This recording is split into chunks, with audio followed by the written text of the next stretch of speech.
So okay, Piper turmeric ini understand dia macam ni ya.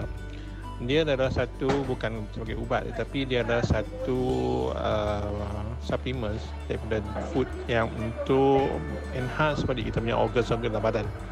So yang tu dia punya fungsi utama dah. Jadi kadang-kadang kita makan ubat kan, dia tak berfungsi sebab kita punya organ-organ kita tu dah very weak. Jadi bila kita makan Piper turmeric, dia akan increasekan di kita punya organ-organ. Jadi dia akan bekerja semula. Jadi bila bekerja semula tu, jadi bila kita ambil apa-apa benda, dia akan lebih berkesan daripada kaedah tu. Dan kadang-kadang kita kuatkan kita punya immune system, kita ketahanan badan. Dan dengan cara macam tu saja dia akan merawat sendiri permasalahan-permasalahan yang ada pada kita. Jadi dia ni sebagai satu macam enhancer yang pada peringkat awalan untuk nak bagikan kita punya ketahanan immune system kita tu bagus. Sebab tu saya menekankan bila kita buat pengamalan ni, dia akan jaga banyak benda. Dia banyak jenis antioxidants, anti-inflammations, dia anti-allergies, dan dia banyak benda. Baca balik apa yang saya pernah tulis sebelum ni, dan tengok balik apa yang Piper turmeric boleh buat.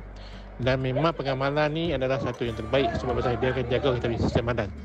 Siapa-siapa boleh makan, even budak-budak kecil pun boleh makan sebab dia jenis food, dia bukan ubat yang spesifik.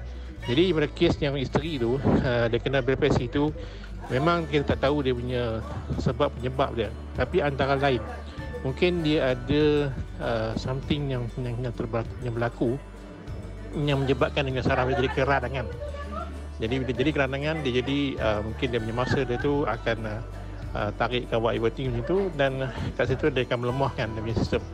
Jadi kalau kita akan gunakan Piper turmeric ni, dia akan mengelakkan benda-benda tu berlaku. Dan kalau katakan ada masih ada keradangan lagi, dan dia akan mengubati keradangan tu, dan mudah-mudahan peradangan tu kita akan cepat lebih sembuh.